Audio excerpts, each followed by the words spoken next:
Welcome back. In the last video, we talked about the Elements panel and looked at how it was particularly helpful to us when trying to debug HTML or CSS front-end layout issues.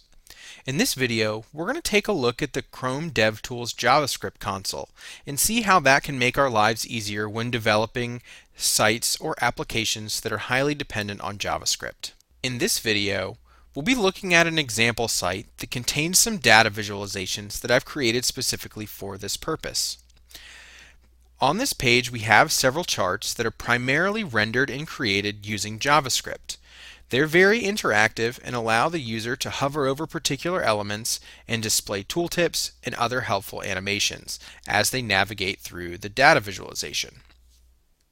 When you're working with sites or applications that are highly dependent on JavaScript, using the Chrome DevTools JavaScript console is an absolute must. There are several ways that we can open the JavaScript console from the developer tools. The first way is that we can actually just select any HTML element on the page, right-click it, and click Inspect or Inspect Element to open up the Chrome DevTools with that particular element highlighted, and then just click into the JavaScript console.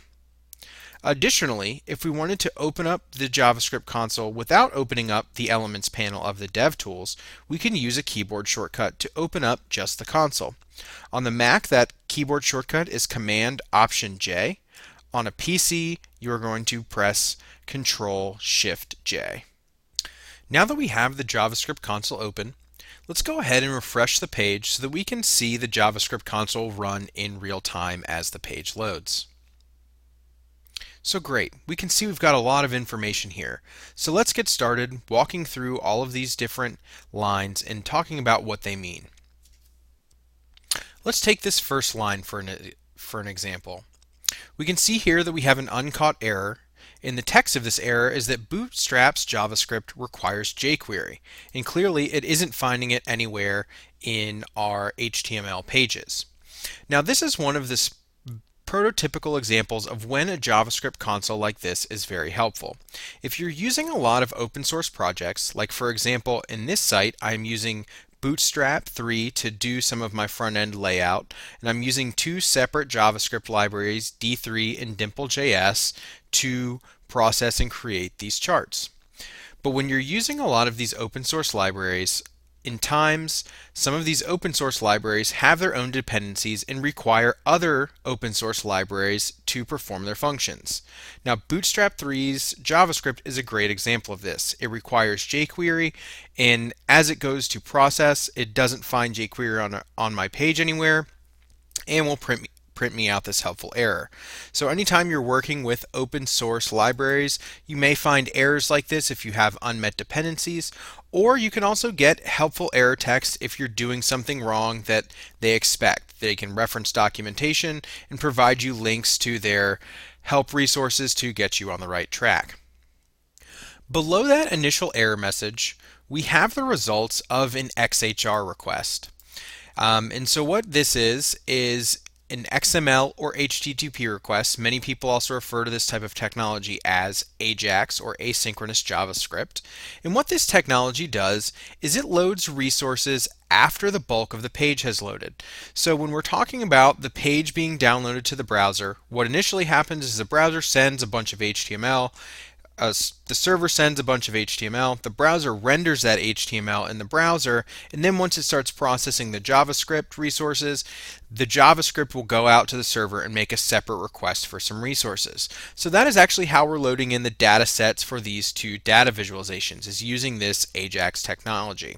And the Google Chrome JavaScript console will print out the results of those AJAX calls as they happen. So here we can see that everything finished loading, it got this resource successfully, and it had been loaded into the rest of my script. Other times it may fail for a number of reasons, and it can also print you out some more information about how or why it might have failed. Right below that, we get into some actual pieces of data that I have console logged out from directly within the JavaScript that I've written for this particular site. And so we can see that we've got a number of different values here, and if we want to reference the particular line of code that actually printed out that value, we can come over here to the right and see that it happened in textdocs.js on line 7. And if we click that, it will actually take us into the sources panel directly to the line of code that called that particular function. So it's very helpful in tracking down bugs, and using this console.log method is a great way to debug your site if anything is going wrong. So we've got several of examples of those, of particular values being logged out to the console.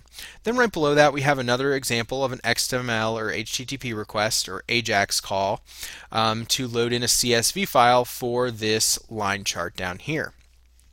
Now below that is where things start to get really interesting. As you can see, we have here a huge array containing multiple different objects.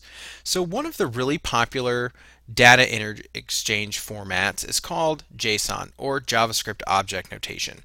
And the JavaScript console and the Chrome DevTools makes working with JavaScript objects extremely easy.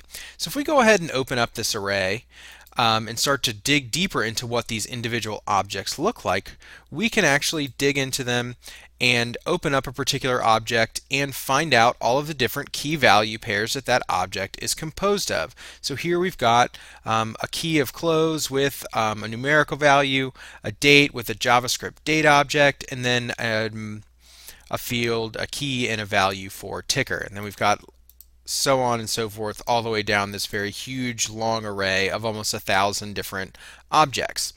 But either way, this is really helpful when we're working with objects to be able to come in here and to open up an object and to see what its particular key value pairs are, so that we know that all of the things that are supposed to be happening in our JavaScript are actually happening. So it's a great way to actively debug things and have a particular JavaScript log something out to the console so that you can inspect it and make sure that everything is the way that you think it should be.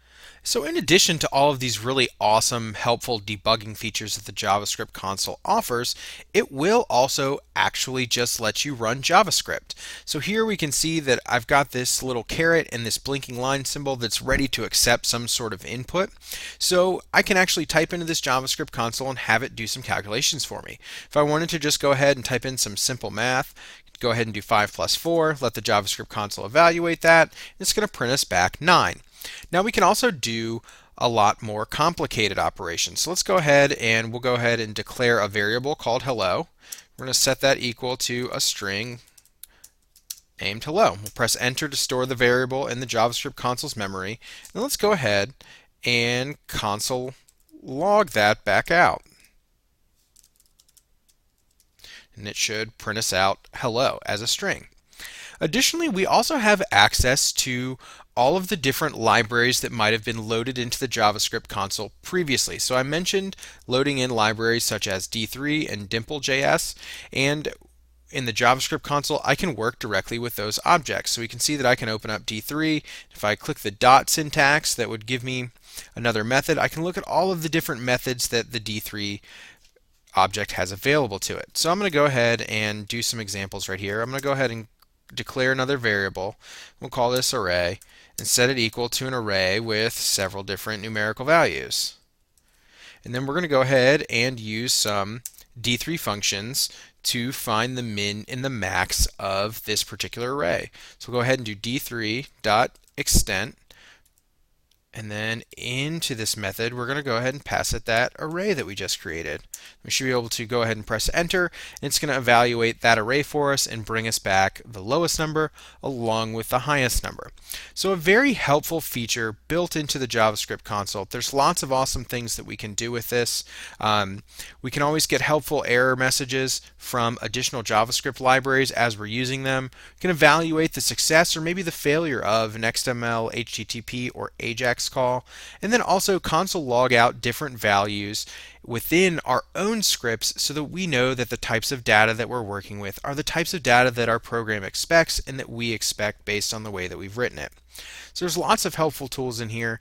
Definitely something useful for you as you begin your journey towards JavaScript development.